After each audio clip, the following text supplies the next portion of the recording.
All right, hello everyone, and welcome back to the Moonduck coverage of the Northern Arena Beat Invitational presented by Bell. This is going to be our third game. It's the Wild Witch Doctors versus Infamous, both winners of the previous matches of today. I'm Android, being joined once again by the fantastic Capitalist. How's it going, man? I am doing great. I got a little bit of food in my belly, so I am ready to go for the next three games. This is the winners matchup, right? And then we have the losers, and then the winner loser matchup. Oh yeah, it's gonna get heated here. A familiar face joins the party here. Faceless Void picked up first by the Witch Doctors. Definitely an in-demand hero so far. I mean, what about him makes him absolute first pick material? Well, first of all, time dilation is really good against many of the popular heroes of the meta right now. So, for example, Timbersaw, really good against him. It's quite good against Batrider, which is now picked up in the hands of Infamous. And then the other thing is that it's an amazing gap closer and is probably one of the best ultimates you have in the game. This gigantic AoE disable that is, especially later on in the game, once you start reducing the cooldown a bit, available almost every single fight.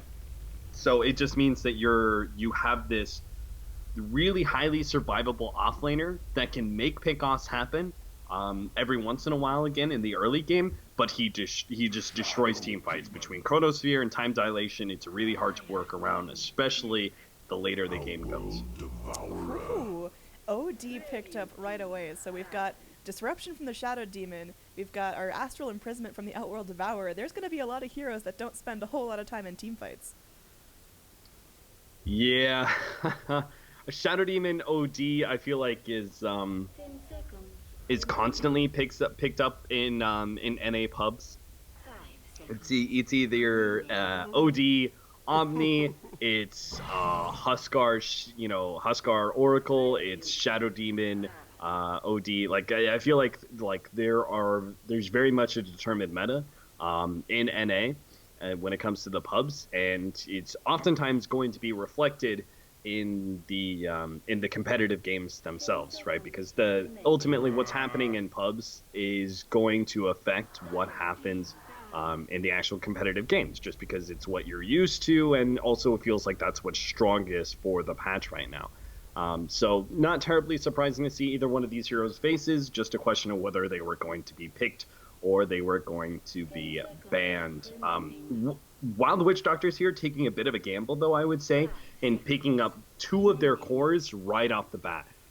That does mean that Infamous can fully target supports, which they do. Skyearth Mage as well as Kunkka immediately taken out. All right, yeah, I mean, they don't want to mess with those heroes. Just a lot of control, a lot of nuke damage. So, third pick coming in, you need something that's going to jive really well with the Batrider.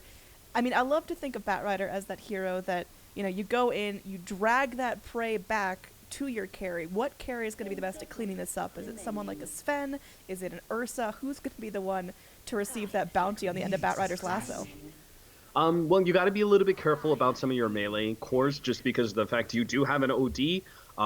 So that means that if you pick up, say, for an Ursa, for example, he likes to be able to stick on one hero and only deal with that one hero, and that's going to be pretty hard when it comes to the imprisonment. But it's definitely still possible, just because that hero is pretty snowbally.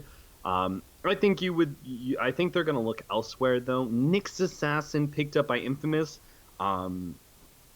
This is curious. They're either running a Batrider mid, Nyx Assassin offlane, or they're running a support Nyx Assassin with the Shadow Demon, having the Shadow Demon disruption being the setup for the Impale, which is not bad. Nyx Assassin by himself as a support, I would say, is quite bad because his stun is so unreliable. I think it's one of the main reasons we don't see him that much as a consistent offlaner in these various patches. No matter like how powerful intelligence heroes are, and Nyx Assassin is a good counter to them, it just doesn't seem to be enough because Impale is not reliable.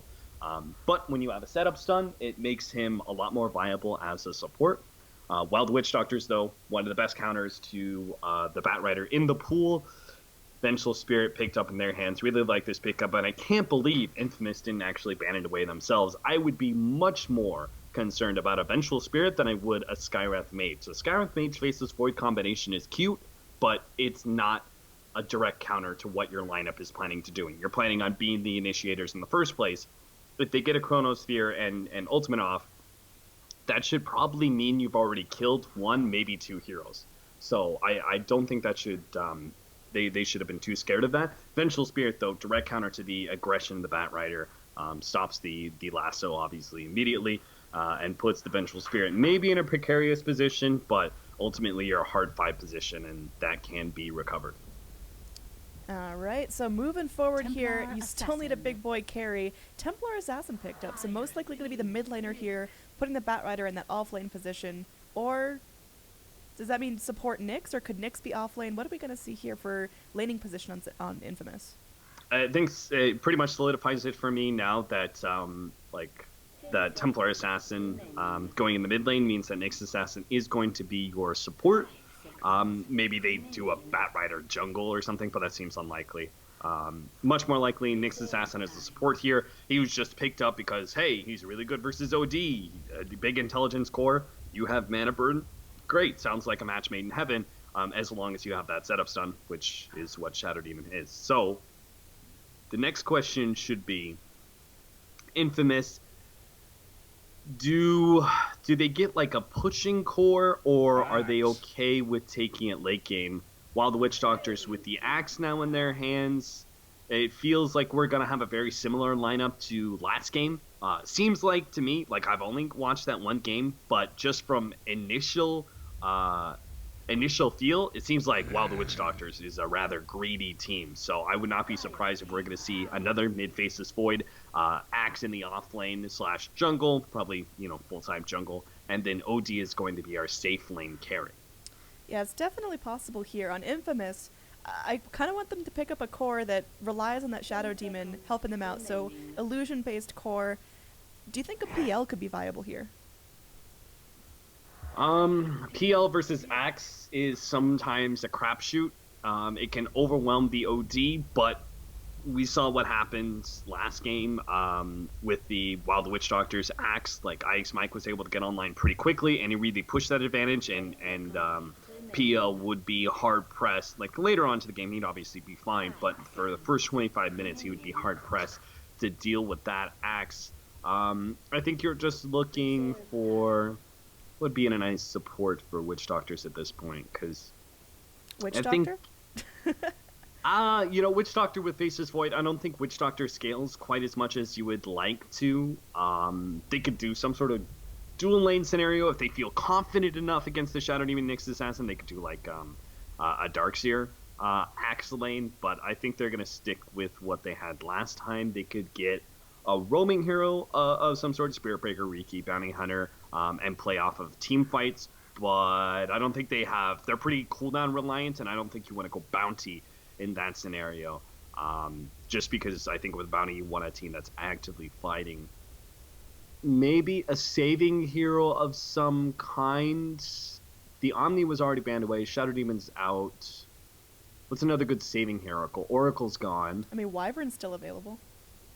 Wyvern's there. You could do the Wyvern Axe combination, that Complexity do, stack up the jungle, stack up Ancients, full farm that, and that would be not a full counter to the Templar Assassin, but it would be a nice boost. The thing is, Infamous do have a nice combination of magic and physical damage. They go for the Undying again. Not terribly surprising, I guess, if you think about what the idea behind what Eagle wanted last game. He just wanted enough team fight that they could afford to go greedy, right? Like, that's the reason they had the Undying, and they were able to last pick the Spectre last game, is because they had so much team fight that the greediness of the Spectre was able to pay off, because eventually they found that one team fight that swung the game in their favor. So same exact concept here. Eagle not really switching it up for his team whatsoever.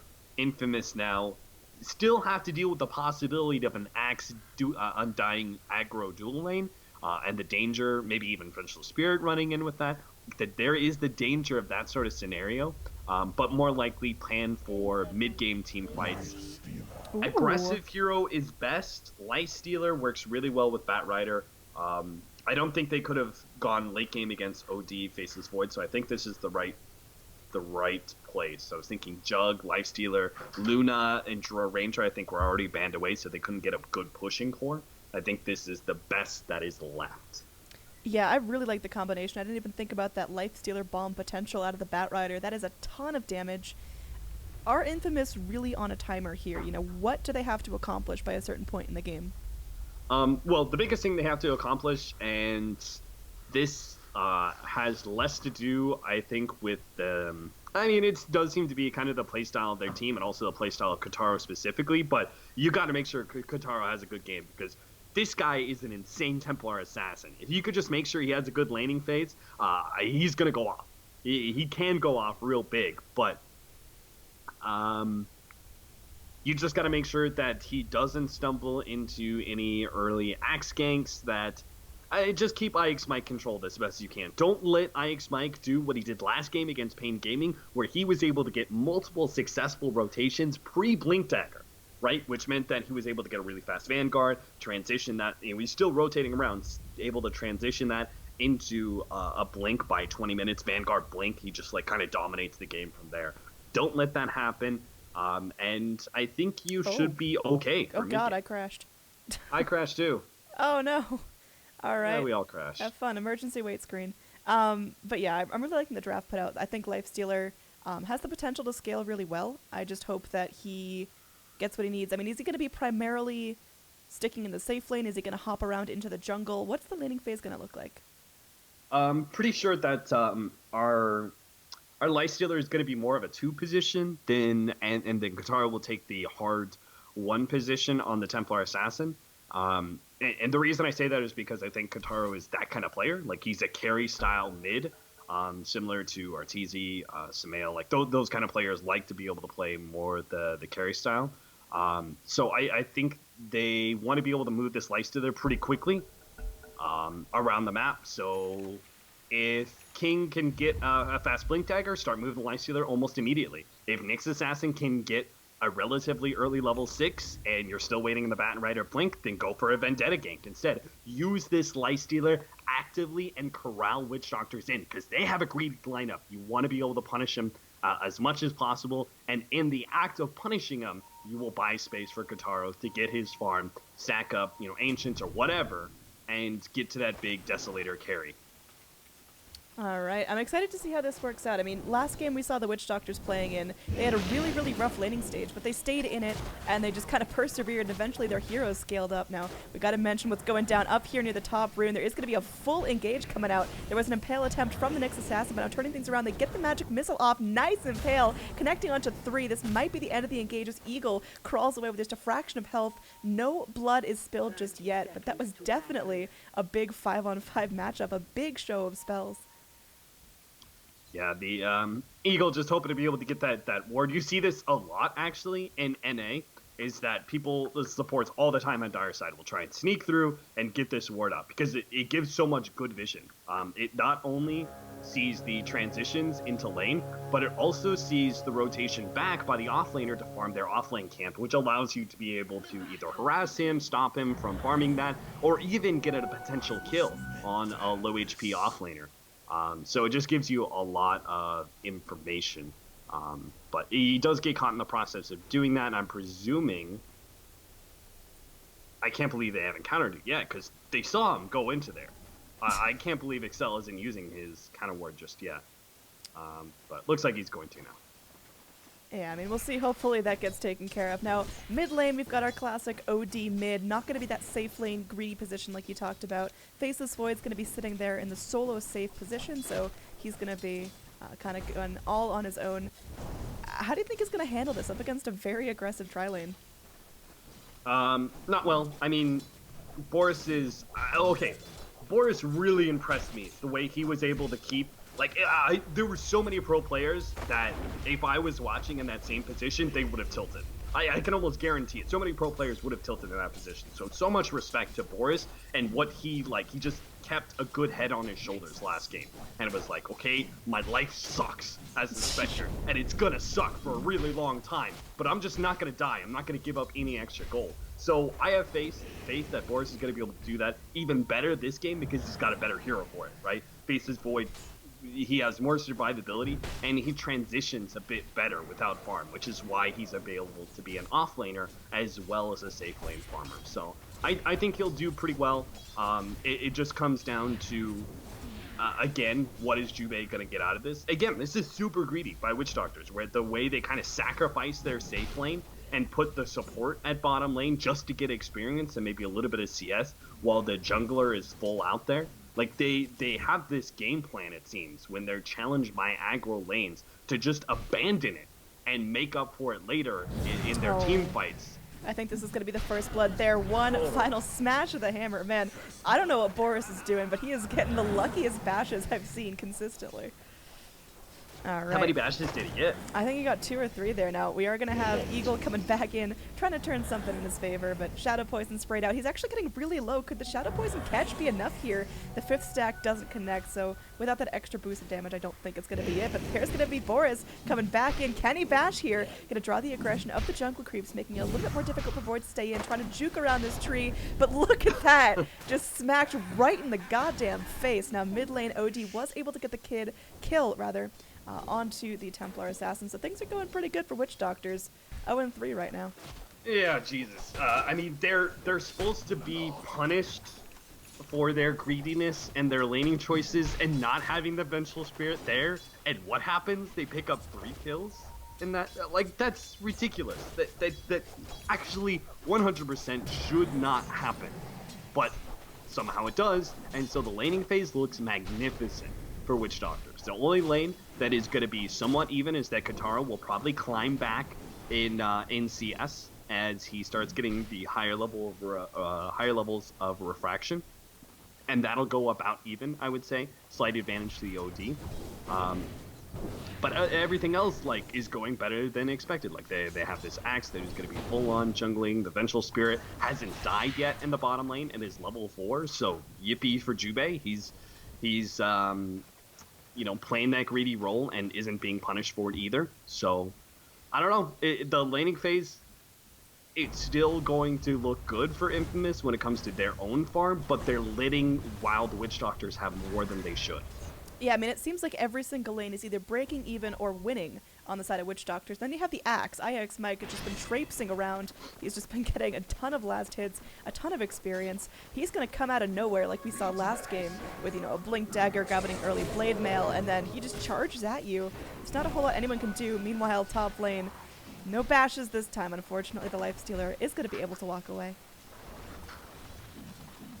Yeah, I think they need to get on the same page. They're Nyx Assassin and Shadow Demon. I don't think they should be operating independently. It feels useless to me. If you want to leave the Lifestealer alone in top lane, leave him alone in top lane. That's fine. He should survive. Like, Benjes, he can pick up his boots here. He has rage to be able to run away, unless there's some crazy-ass bashes from Forest.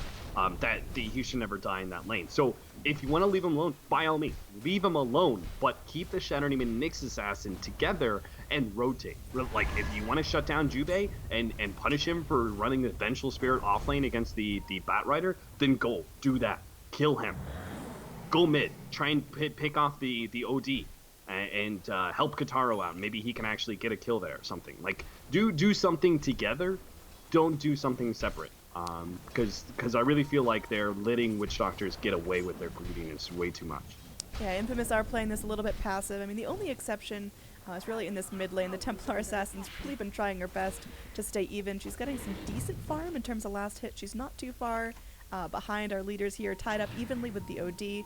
So hopefully on her she can get something done. Now with Nyx Assassin sitting mid, perhaps they can set something up, but this might not look too good for the Nyx Assassin. We've got a big smoke gank coming out. The Axe is ready to debut himself. He's going to be wandering in. He's cut himself those points and call that are so critical. Now the Carapace comes out. Brief stun there onto OD, but look at this bug just get blasted. 4 heroes mid. Tombstone as well. This tower mid lane is not long for this world. Yeah, and they don't have the Nyx Assassin's top to be able to punish. Now, the one thing that Nyx Assassin, by separating up, is doing for Infamous is that it was not Kataro who died in the mid lane. And the reason that is because Nyx Assassin was stacking for a Templar Assassin. You'll see this a lot sometimes out of TAs, much more often out of heroes like Storm, it's because they're heroes that are very, very often ganked when they're level 5. You want to be able to put pressure on that hero, and they can still jungle just as effectively as being in lane. So why not just go to jungle? It's safer, right? And in return, you can put a support mid. If he gets ganked, you don't care. They just rotated 3 heroes into that mid lane in order to kill a Nyx assassin who was level 3. Nobody cares about that. And you keep your Templar assassin alive, healthy, happy, continuing to get farm. Yeah, I mean, it's kind of that game of like Infamous. They don't totally lose. They have minimal losses, but that still puts Witch Doctors in a really good position. It's not the worst thing that could have happened to the Radiant, but certainly not going their way. Now down bottom, going to be an attempt on the Batrider's life. IX Mike just wandering after this guy. Not even phase booth, and he's definitely keeping pace there. Not going to go for the call, doesn't want to stand in the fire with 2 napalm charges, but this lane, bottom, is now being controlled by the Dire. Mid, being controlled by OD and friends. Top lane, I mean, Void's just been sitting back getting exactly what he wants. What's Infamous's plan? Infamous's plan, I think they've given up any pressure on the laning phase. You know, I was pretty critical of that, but ultimately, you know, I think it's a small thing. The bigger picture here is that they all continue to farm. They need to hit their mid-game stride really hard. That's where the game is won or lost. It doesn't have to do as much with the laning phase in this kind of matchup. It has more to do with not letting the Axe get out of control with his rotation, so they stopped that a little bit. The Batrider didn't get caught in the bottom lane. Don't give up Kataro kills. Don't give up, ideally, any Batrider kills either. He needs his drums. He needs his Blink Dagger. He's actually already gotten drums, so he's pretty happy. Looks like he's been making use of that safe lane really efficiently, making sure to abuse the hard camp as well as the lane to maximize farm. Alright, another big rotation, virtually the same rotation coming in up around the back. We'll see if Nyx Assassin is keen to this one. He hits his level 5, but still no Vendetta to bail him out of sticky situations. Now mid lane, they want to find something. Wave of Terror does reveal the bug. There's the swap. There is going to be an Impale attempt, but the Culling Blade just chops him in half before he can even react to that. It's so brutal, and it's so early on, too. The big loss of this is not necessarily the Nyx Assassin, but a loss of their tier 1 tower. Now, if Witch Doctors actually somehow pick up the pace even further and take the bottom tier 1 tower and start living inside the Radiant jungle, Infamous are actually in a bit of trouble here. Because if you can control like this part of the map, it forces Infamous into going into Dire jungle, most likely, or spending a lot of time like maybe smoking up, maybe not, and then evading their own jungle. Alright, IX Mike just trying to man up against 2 heroes. I don't know if he's going to be able to do this, but Infest Bomb finally cuts through that big, beefy health pool. So they are able to finally put themselves on the board. Infamous get something for their troubles, and they do have the lasso now, but really nice stun from the Vengeful Spirit, at least buying herself some time. There's an Impale, though. She will still drop. Reaction, though, from the Faceless Void. He's got a Chronosphere. Doesn't even need it to take out the Nyx. They know the Batrider's nearby. Morris knows. Do they risk the tree line there? They're going to be gobbling his way through. Firefly, 7 seconds. He's got to wait 25 seconds for the TP scroll, but definitely worth it if he gets that with his life. Wow. I was so sure that they were going to find him. I guess they assumed that that he did not TP to bottom lane. I'm not sure what kind of information was actually available to them. I didn't see, but if they knew, if they were able to communicate that somehow, then they know the Batrider is somewhere in those trees if he TP bottom lane. But not the case here. And again, OD going for the Shadowblade builds. I've seen so many Shadowblades being picked up in NA. I've seen it on the Necrolite that I was playing with Moo, and he picked up like this weird like Shadowblade Veiled Dagon build on his carry Necro. We saw the Shadowblade being picked up last game by WWD on the Faceless Void, and this game we're going to see it on the OD. And Infamous, the way to counter this, just group up, set up counter wards. Like they can't actually deal with this item really well because they've got such a good team fight aggressive lineup around 15 to 25 minutes. But if they're not careful, just like Pain wasn't, you could see this Shadowblade turn into pick-off after pick-off and you lose your momentum. Yeah, it really depends how Infamous play. If they play as a team or if they continue to kind of just walk around their map trying to do their own thing. The Templar Assassin has managed to keep up in terms of last hit. She's doing pretty well for herself, top of the net worth chart, because she did just bail on the lane and hop into the jungle, which I think was the right play. Now with 2k gold in the bank, it seems like she's going to be rushing that early blink. Nyx Assassin, though, is going to be going in an Infest Bomb attempt, but the Tombstone turnaround, the Carapace wears off, and it seems like the Nyx Assassin might get punished for this. There is going to be a cute little Soul Rip coming in. Can he bash? Faceless Void attempts, but one club of the Undying's Fist is all it takes. Lifestealer gets out alive, but unfortunately not a great use of that first Vendetta from the Nyx.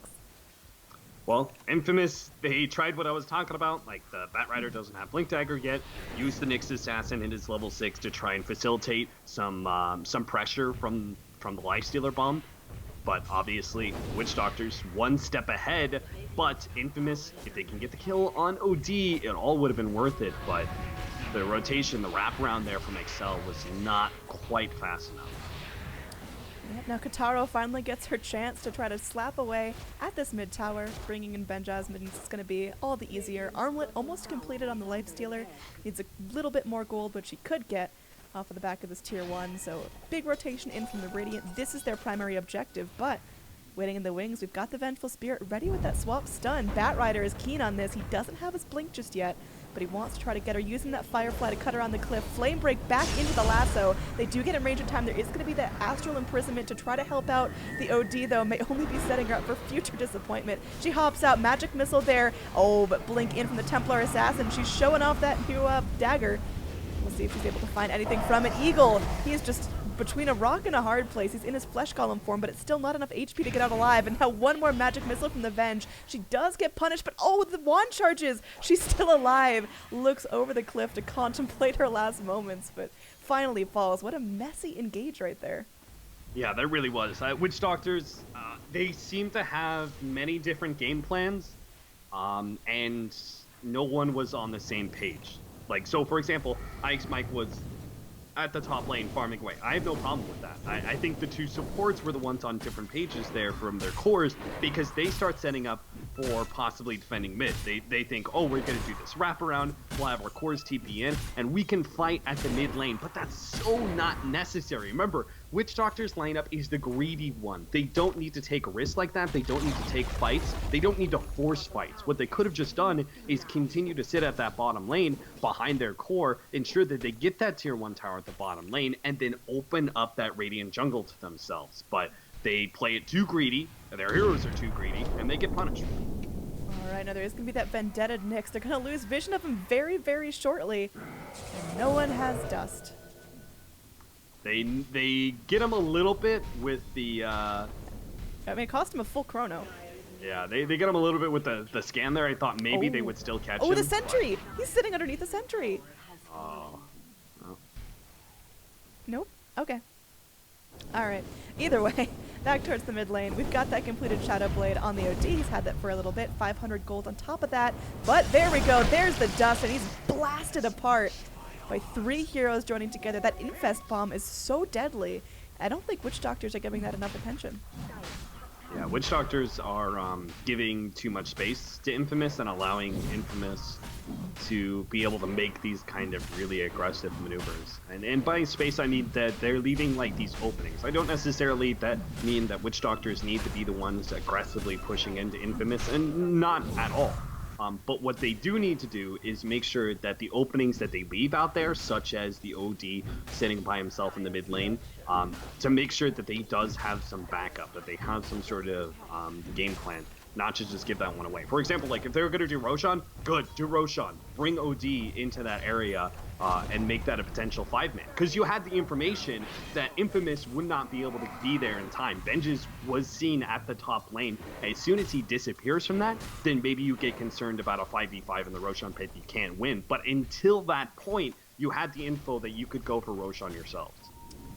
Yeah, one thing that's just going to get more and more frustrating is this Nyx Assassin being able to carapace when he sees someone, then immediately pop into Vendetta. And currently, we got Sentry Boards and Undying, and that's it for vision. But your frontliners, that's going to be the Axe, that's going to be the Faceless Void that are jumping at you.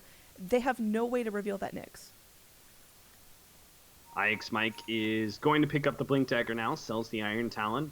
His farm is complete, Vanguard Blink, ready to go. And this is where the general flow of the game starts hitting a little bit back against Infamous. Now this axe can actually straight up win you team fights if he gets the right kind of blink dagger initiation. Again. Another one. Stop. They were the ones who did this last time, right? The double smoke? I think it was FDL. Okay. Well, either way, NA Dota. Oh, well, the smoke's popped. There is going to be that lasso attempt up there. You've got the bomb dropped, and OD just splatted. IX Mike, though, not one to give up a fight. He's chasing after Kataro. They want to get him down. There is going to be the Chrono connects onto Benjaz. He's going to be all alone. Does not have the rage available. Already popped it previously in the fight. There's the magic missile. Culling Blade slaps through, so carry for carry. Overall, not the worst trade in the world. And Templar Assassin still munching away through the trees, but I don't think Witch Doctors know she's there. If you're Infamous, you're gonna be really happy about that because you made a trade-off when you shouldn't have. You killed the OD when you should have been the ones being initiated on by a blink dagger, smoked up axe. Now they have that information. They didn't get a bad team fight in return, unless oh god, it gets even worse. Infamous are not only gonna be able to pick up one, they get two. IX Mike pops in. He wants to be a man here, but he's just kind of cut apart like a little boy. He wanted to go with that savior support syndrome, but I just think that's too big of a fight for him. It's in this entire game, it's really been like his eyes are bigger than his stomach. He's jumping into these huge fights, but it doesn't quite have the gusto to back it up.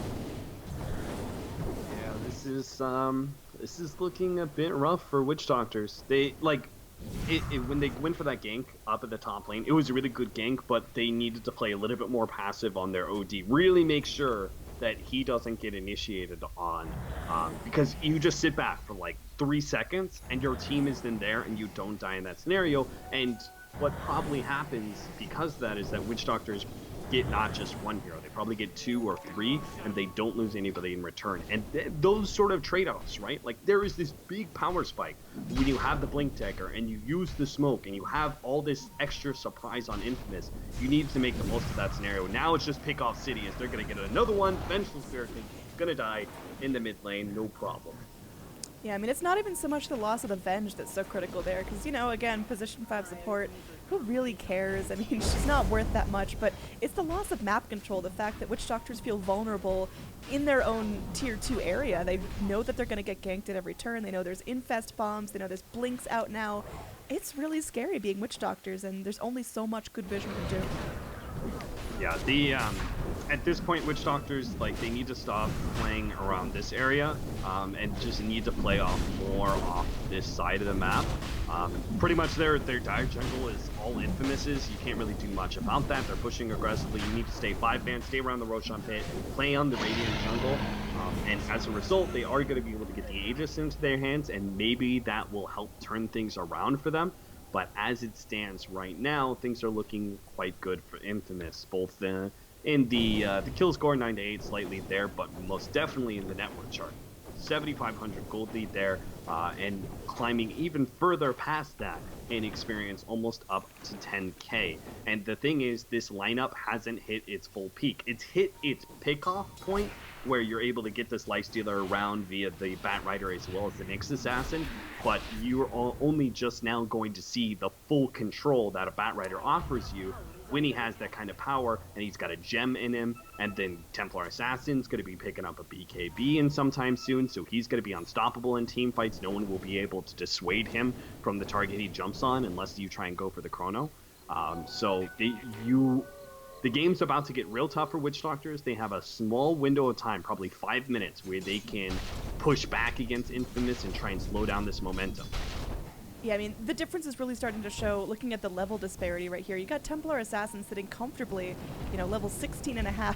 No one else is even close. Now there's going to be a big drag in. Huge fight coming down. Swaps in. There's a tombstone being focused down. Really nice attention to detail by Infamous. They know they can't fight in zombies. Now they're going after the bench. There's a split off. The rest of the dire heroes are scattering like a flock of birds going in. There is going to be a Chronosphere as there is the respawn. They catch out the OD after his Aegis comes out, and this is just unfortunate. They will end up losing their Shadow Demon, but oh my god, at what cost? They get down the OD as well after the Aegis is burned, and it looks like Faceless Void is in some trouble too. Doesn't have the leap for 2 more seconds. Can they keep him locked down in time? Yeah, it's a team wipe. It doesn't get worse than that. Yeah, like, that sucks. so many button clicks were all wrong, right? Like, don't think about the way that started. The axe is initiated on, and they're unable to get the imprisonment off on it. He dies so quickly that they can't even imprison him before it dies. So automatically, 4 versus 5, you've been initiated on. Then you have the tombstone laid down right next to the lifestealer, who rages and eats it really quickly, so no tombstone to fight around. That advantage completely negated. And then on top of that, the Aegis, the one big thing that is supposed to secure your advantage in a team fight at this point in time, is turned against you because the OD dies relatively quickly, and when he comes back, he's inside a chronosphere. He can't beat on Kotaro, who's the only one inside that chronosphere, and so even Kotaro will live through all of that, and while the Witch Doctors get basically nothing out of that. And Infamous, they're now going to hit their full stride. I think they're going to be almost indomitable in some of these team fights. Witch Doctors need to be able to find some space for themselves. They still have like good AoE team fight abilities and stuff, but if like they have to do something extra, right, in order to sway the team fight in their favor. It's just not looking real good because they don't have like hard initiation besides that chronosphere. So every once in a while, they're going to be able to get a chronosphere, and that's it. Meanwhile, Infamous are almost always going to be looking for Batrider pickoffs and Nyx Assassin or Lifestealer initiations and kind of go from there. Yeah, I mean, one thing I've been noticing teamfight after teamfight is that Wild Witch Doctors just seem a little bit scattered. They don't really know who their target is. They're not quite sure what they want to invest to get that target. And in that last fight, it was so obvious because they were just scattering. You saw the Vengeful Spirit run one way. You saw the Axe run the other way. You saw Undying just kind of scoot out of there before he was killed. It was just not clean. We'll have to see what's going to go down there, as we do have an Invis Batrider looking for something. It's an Infest Bomb blinking forward, but the Axe blinks away instantaneously.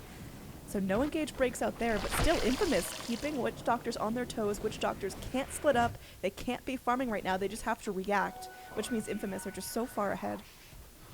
Yeah, time for Witch Doctors to push out. Gotta catch something. You Ags, know dude. Infamous are split up, but... Oh, man. Rough times. This poor OD is going to be mana burned. IX Mike, he's going in. 2 dusts. Stop with the double dusts. All right, so everyone goes in. Witch Doctor's looking to kind of make that big rally, that big charge, but they catch out nothing. So now they have to go back. They have to split up and farm. It's more time they're losing. Right now, none of their cores are farming. None of their cores are getting experience. How do Witch Doctors come back? I mean, there's always comeback potential when you have big team fight ult. It's one of the great things that Evil Geniuses always seem to rally behind, is that when they started going down in games, they always had high ground defense based around big time ultimates, right? Like Ravage or Black Hole or something like that. So it made it so the game was truly never over. And you do have that with Witch Doctors. You have the Chronosphere, you have the OD ultimate, you have late game potential on your team, though not if Infamous are leading by 15, 20, 25,000 net worth. So you got to kind of close that gap a bit, obviously, if you push this late game. But I don't know. It's just buy yourself some time to farm more than anything. Get the occasional pick off with Chronosphere. They need to use this Chronosphere now. Be the aggressors. Get the pick off. Buy yourself space. Then play defensive again. All right, we've got like a big old battle of the Invis coming in. Batrider is ready with the lasso at any moment now. Going forward, doesn't even want to commit the full lasso right now. The Infest Bomb plops out. There's a nice little chrono, but unfortunately it traps 2 members of his own team. That's going to be a tombstone up. So Dire, this is their best chance to hold. They've got to do it now if they're going to do it at all. Buy that from the OD. He has to get back into the fight somehow, but IX Mike, even with all that armor, still falls. Sanity's Eclipse barely tickles. And now everyone's up. Everyone's fighting. They get down the TA. But again, it's going to cost them their entire team to do so. Astral Imprisonment only buys time. This could be a dieback from the OD, perhaps the GG right now, as they're looking desperately for something. 2 stacks of Napalm here on the Void. He's burning down. Does he drop to this? One more slap of the damage, but no, he will live. So it's going to be a 2 for 4 right now. OD pop back. It's 2 for 5. And it seems like that's going to be the end of it. Everyone else is TPing home. What a bloody fight right there. The fact that the Vengeful Spirit managed to get the Batrider kill makes that somewhat okay. Like, they killed the TA, they killed the Batrider. it's not totally over because of that, but it's getting damn close to it. The next team fight like that, the Witch Doctors are probably just going to get completely run over. Obviously, one of the big reasons they were able to kind of hold somewhat in that fight was the OD buyback. But yeah, OD is not going to have much progression in items, that's for sure. He's only got Shadowblade Ultimate Orb, another 1,000 gold on top of that. You now have the initiation factor really available to Boris with his Blink Dagger pickup. But Infamous got to make some big time mistakes for Boris to get the kind of Chronosphere that Witch Doctors need to come back into the game. Yeah, another thing to note is that there's double Desolator going on in Infamous. You've got Templar Assassin, very core build on her. Lifestealer as well picks up the Deso, so when Infamous are allowed to get access to structures, God, they just melt.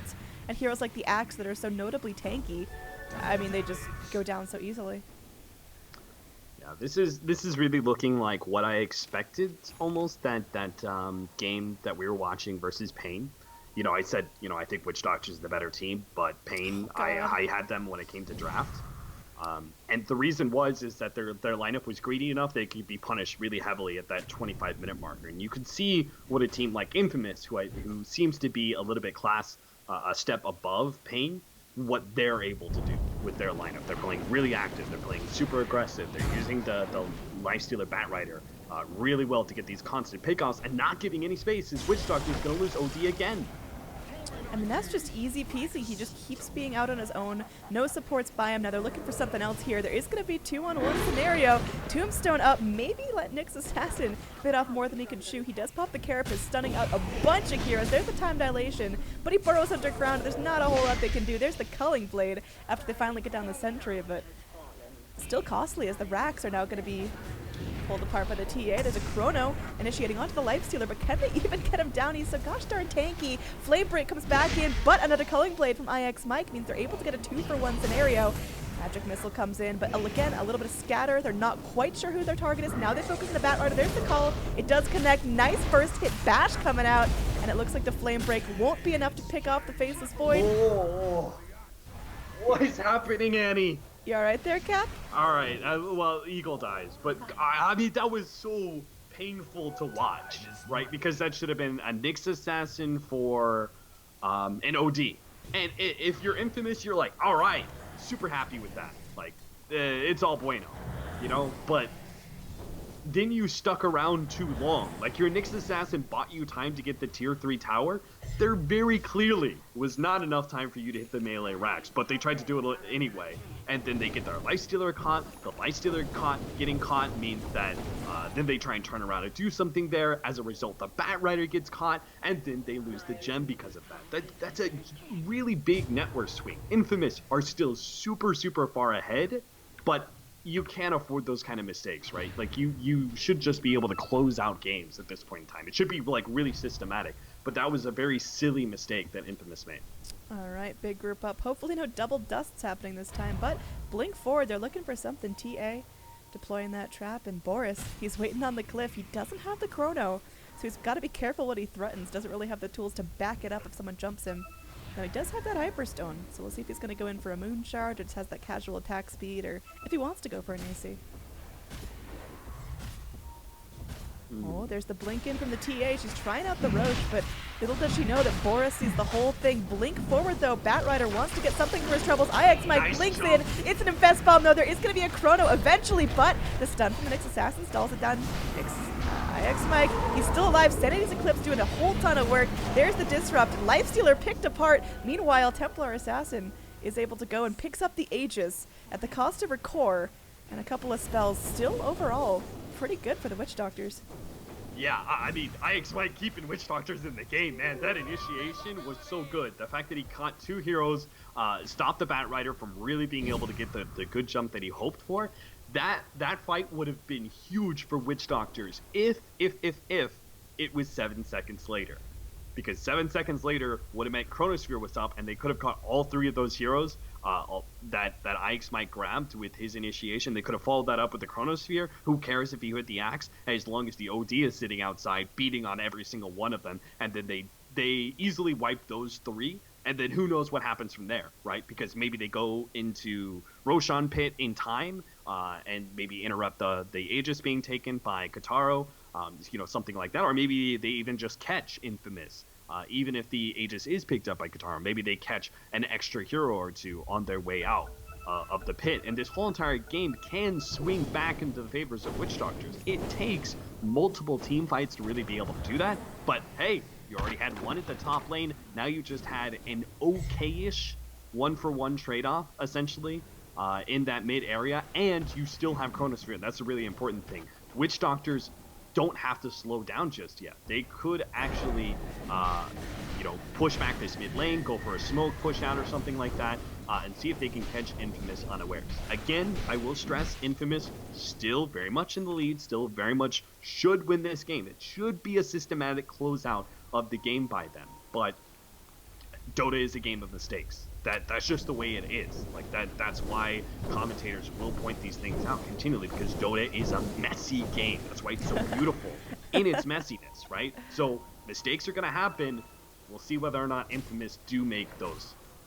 Yeah, I mean, I think the one thing really holding Witch Doctors back from just kind of clawing their way back into this is the fact that OD feels so far behind right now. He's sitting behind the Axe in terms of net worth. He's got 6 deaths. He's just got no items on the horizon. He's real poor, and he's such a huge component of Witch Doctor's raw damage that you're relying on Chronospheres, you're relying on amazing calls from the Axe, and there's only so much you can do about that. I mean, I honestly don't know why he didn't go for the Dragon Lance into the 4-staff item, Hurricane Pike. I don't know why he did that, because it's so good. You need something to get distance between yourself and the Templar Assassin or the Lifestealer. I think he needs that kind of escape mechanism. But he gets the Lincolns, and maybe that'll stop Batrider's initiation from now on. Alright, next Assassin sitting underneath that sentry ward. There is going to be Blade Mail on Carapace action eventually. Now looks like next Assassin trying to burrow his way out of this one. Culling Blade held off for now, but IX Mike finally lets it rip, and it will take down the Nyx. Small kill, but important. Witch Doctor somehow finding a foothold back into this match. And IX Mike, he's finding it, and now Kataro, if he dies here twice, this could be a total swing. Yeah, Kataro no longer has that blink at the ready. It's going to be cancelled out there. It's going to be the Batrider with that BKB trying to fly through, but can't quite pick a target. Flame Break comes in. IX Mike loses his life, and now, there's going to be a nice time walk up from the Void. Can he live through this? Oh gosh, no. There's going to be that Infest Bomb gem on the deck. They get the Vengeful Spirit as well. It's only the Undying left. This could have been great, but unfortunately, Witch Doctors are cleaned up, perhaps for the last time. Alright, that was, like, I saw the Chronosphere and I got a little excited, but as soon as, like, a second passed, I was like, wait a minute. Yeah, you caught him with the Chronosphere, but he has Aegis, and you're on the enemy side of base. Didn't get that big of a pickoff that you can just guarantee that you can win a team fight. Sure enough, Infamous easily turned things around, and they're going to gain at least 1 lane of racks. And this is the other side of the story, right? When you set up this kind of game and you're saying this should be a systematic closeout, but look what's happening. The Witch Doctors are gaining some ground. They're getting, these trade-offs that are favorable to them. It still comes down to the fact that one mistake will allow Infamous to close out the game entirely. And sure enough, that one mistake in the mid lane, that one team fight, leads into, unfortunately, Witch Doctors having no buyback, and a whole entire base is gone, just like that, before anybody comes back. Yeah, I mean, excellent playing all around. It looks like Witch Doctors had a super, super strong laning phase, but Infamous, man, these guys are put together. I'm really pleased to see how their new roster is working out. They are just all over it here, winning 2 consecutive games against some really awesome NA teams. They are going to be moving forward, placing themselves pretty highly into this tournament so far. Yeah, I think Infamous very well deserved their double wins. I think they showed that they're easily the one of the better teams in this tournament. Even though it is just best of ones, I think that both games they did not make enough mistakes to really throw away the advantage they always got themselves in the beginning, right? Like against the top tier of teams, those kind of mistakes will cost them games. But at this level, they could afford a couple of mistakes and they still close it out really well. So I think Infamous, if they just continue to kind of just get better at being able to control themselves, being able to control some of these objectives or control overextensions and stuff like that, this could be one of those teams that consistently clears out games by 25 minutes, in and out every single time, just due to a lot of it, the aggressive playstyle that they're able to go all out with in that 10 to 20 minute marker. I think that's actually where I think they're strongest. All right, well, that's going to conclude this game, but don't worry, we've got 2 more games coming up today. Again, best of 1 series all throughout. Next up is FDL versus Pain, and that's going to be a very interesting match. Winner of that moves on to play the Witch Doctors, who are the loser of this match. Stick around, it's going to be more Moonduck action coming at you in a few. I'm Android, joined once again by the lovely Cap. Hope to see you guys for next match.